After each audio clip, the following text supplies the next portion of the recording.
From time to time, it happens that the entrepreneur demands a payment from the customer, which is not a consideration for a delivery or a service, but has another reason. And these things are, for example, the so-called transit items. And especially these items have another reason why they are claimed by the supplier of goods or services.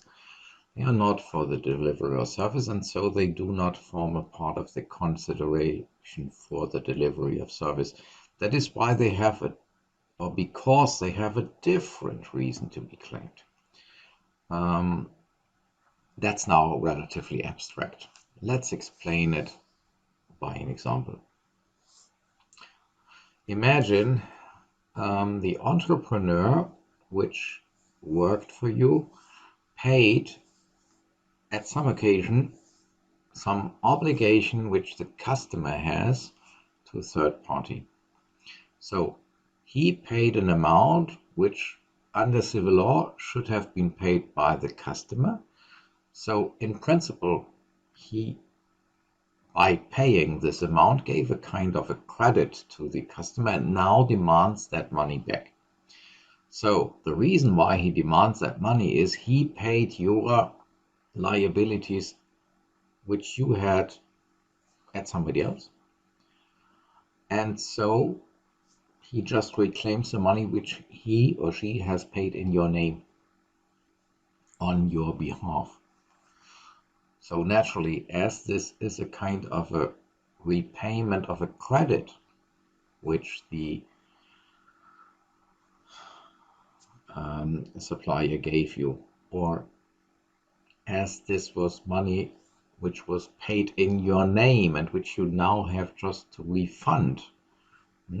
Here then the reason for claiming that money back from you is completely different.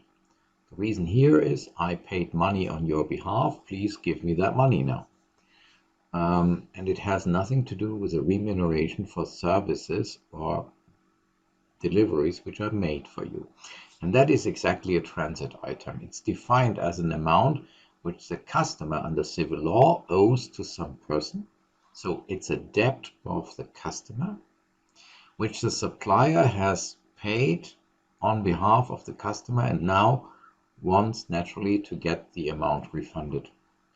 So transit items can only be debts of the customer, which then were paid in advance by the supplier, and not cases where the supplier fulfills an own obligation and then increases the price demanded because the supplier then has more own costs, because standard calculation, you just add up all your costs and then add profit margin on top, and that's the price which you're going to demand. So the wish to recover own costs can never justify to leave something out of the amount which is considered as consideration. Only such transit items when I pay your debts, which you have under a contract to somebody else, then I can reclaim that money, and it has evidently then nothing to do with the services which I rendered, because it was never a part of my own costs.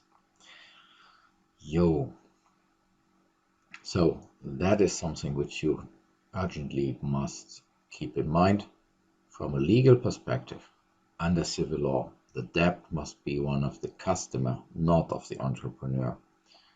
And so the entrepreneur just wants to recover the money which he or she has paid on your behalf. Now let's check if you can get along with that rule. A lawyer charges a client with the following amounts. Fees for legal counseling 10 hours are 100 euro, is 1000 euro. Costs of postal services needed 20 euro, and court fees paid for client 180 euro. Total amount which lawyer wants to get is 1200. Now let's check the individual amounts for what is part of the consideration for the services rendered by the lawyer, what is a transit item, so what is not. And the answer is the hourly fees are definitively paid for the lawyer's services, so they form a part of the consideration. The postal services, well, when the lawyer went to the postal office and posted a letter there, then it was the lawyer who gave an order to the postal services, and the lawyer was a contract partner of the post office. So the lawyer entered into an own contract, and so the cost for the postal services were not a debt incurred by the client, but that was a contract incurred by the lawyer with the post office, and so the lawyer, by the 20 euro, paid off his or her own debts and not your debts. So here the lawyer just charges you own costs. So what is done here is a price calculation. Give me 100 euro per hour plus refund my costs. So this is not a transit item. It's a part of the price demanded for the lawyer's services. The court fees. Well, if a lawyer starts a lawsuit in court, then the lawyer never acts in his or her own name, but always in your name, on your behalf. So if the court demands some court fees, it demands that from the client, because it's the client who started the lawsuit. The lawyer just acted in your name. So the court charges you the amount. So it's your debt under civil law. And if the lawyer just pays this quickly to get off, or to get the problem off the table, the lawyer pays off your debt and so has a refund claim against you. And so this would be a transit item, or better, it even is a transit item. Your debts were paid off by the lawyer, and for this reason the lawyer has the claim to that you refund him the amount of money. So the 180 is a transit item which does not form a part of the consideration under VAT. So in that case here, VAT could only be charged on 1020 euro. The 180 must be left free of VAT. If the lawyer makes the mistake to add 19% on the 1200, then that would be an excessive VAT charge, more than necessary under the law.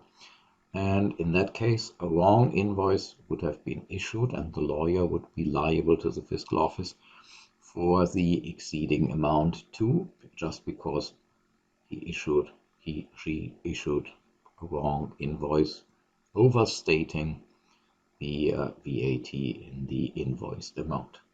So that would be bad luck.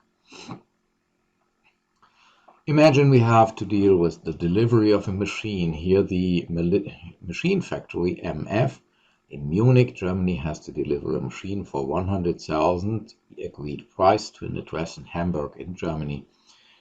According to the contract, the machine factory can also additionally claim compensation for all the costs of the transport of the machine to Hamburg.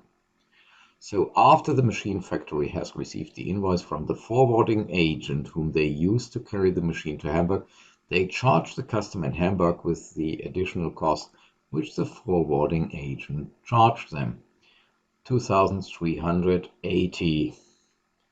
That is, according to the forwarding agent's invoice, the amount which the machine factory had to pay, and they want to recover the money from you, the customer in Hamburg. Is it a transit item or not? Well, analyze civil law. It's only a transit item if the debt, the liability, existed between the customer and the forwarding agent. So the legal situation here is probably this one. It was not the customer in Hamburg who gave an order to the forwarding agent. It was the machine factory which gave an order to the forwarding agent, so they were the contract partners of the forwarding agent, so they had to pay him. So when they paid the agent's invoice, they settled their own liabilities, not a liability of the customer. So no transit item, just a part of the costs of the machine factory. And under the contract, they can increase their price demand by the amount of costs which they had for the transport. That's just a formula on which they agreed in the contract. The contract here states how they can calculate their final price for the machine, and that is the reason why they can increase their initial price demanded from 100,000 to 100,000 plus cost for the transport. So no transit item. They didn't pay off the customer's debt. They paid off an own debt. Due to civil law, they had been the contract partners of the forwarding agent.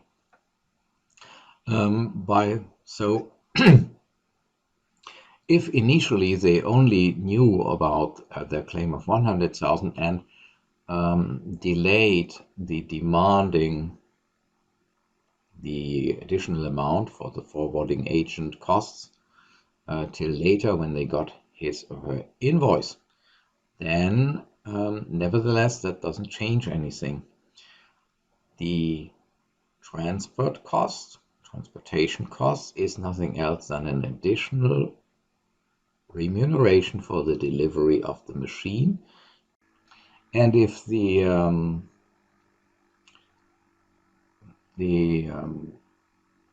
machine factory just demands this amount later than the rest, this is nothing else than a later change in the price, which can be dealt with under the rules of paragraph 17 USTG.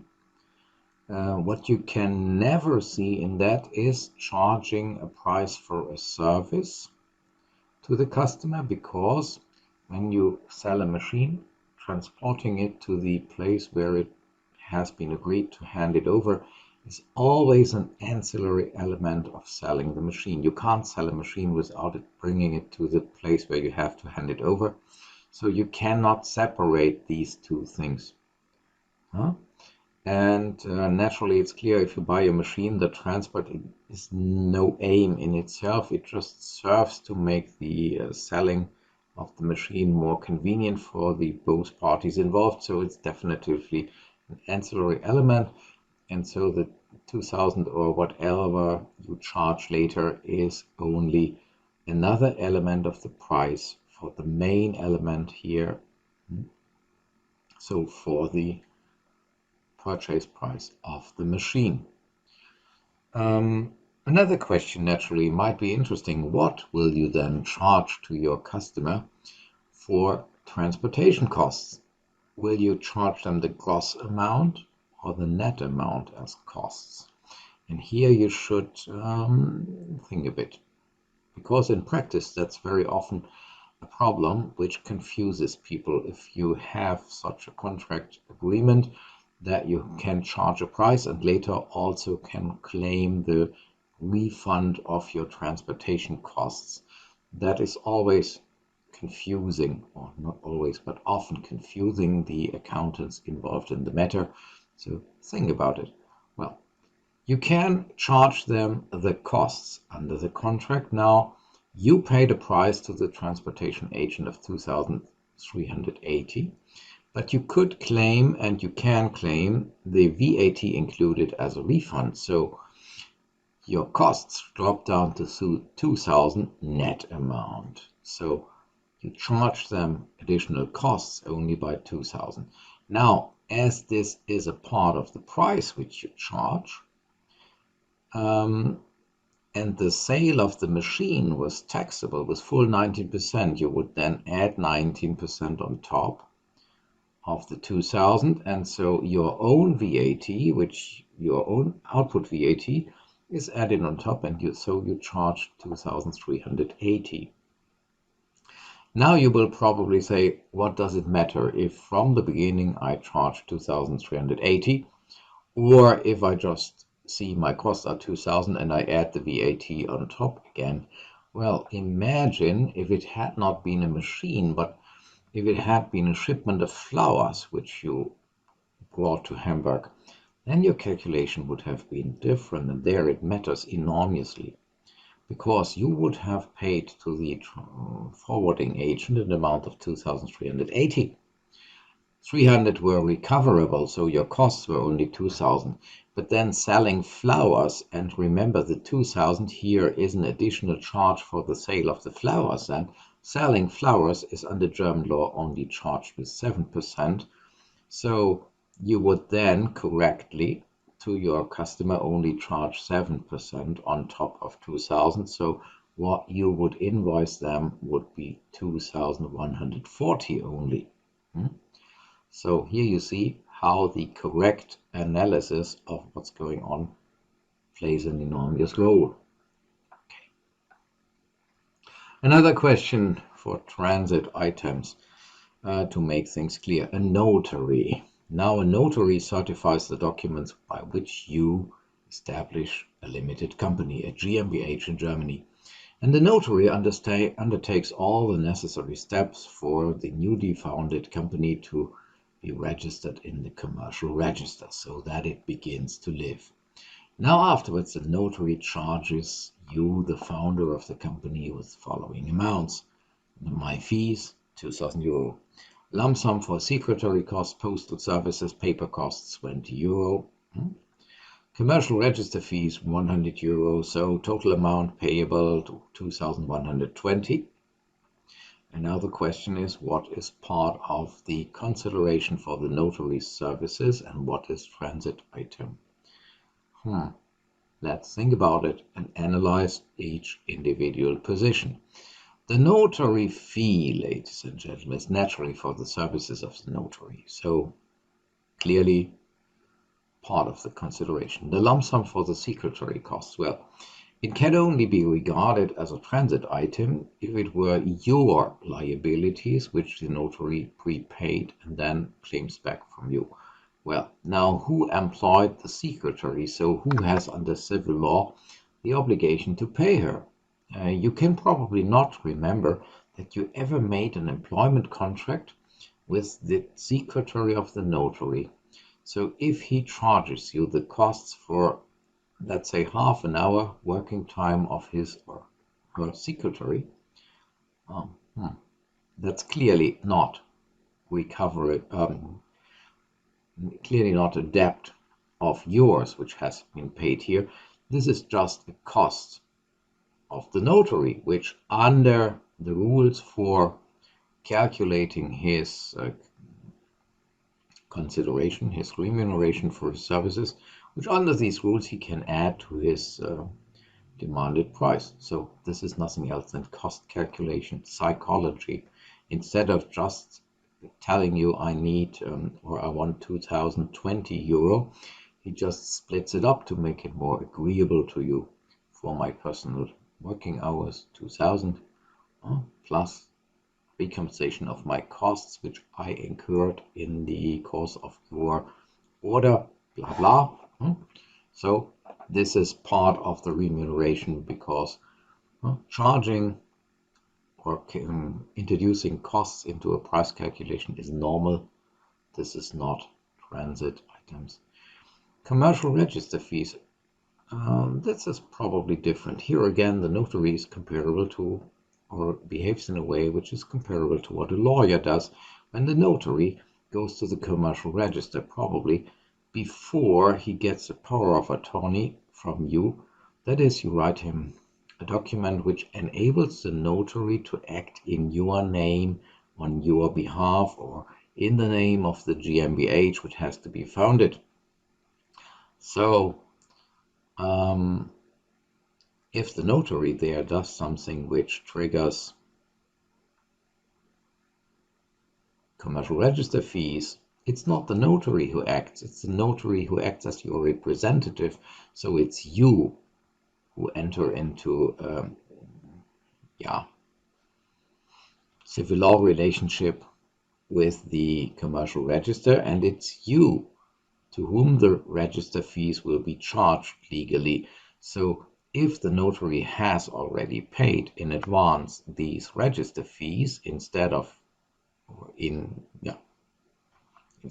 you, then the notary just claims back amounts which he has laid out in your name. And so this is indeed a transit item. He paid off your debts and now wants to recover the money. So conclusion, the consideration comprises 2,000 plus 20 euro for the secretary hours. The 100 for the registration fees would be transit item and are therefore not a part of the payment for the notary's services because they have another reason. So correct consideration is 2020. And if the notary here just makes a price calculation and adds VAT still on top, then VAT can only be charged on the 2020. Yeah. If the notary or one of his or her employees would calculate the VAT amount on the full 2,120, this would be more VAT than is owed under the law. So that would bring paragraph 14c USDG into effect. I hope you will remember that.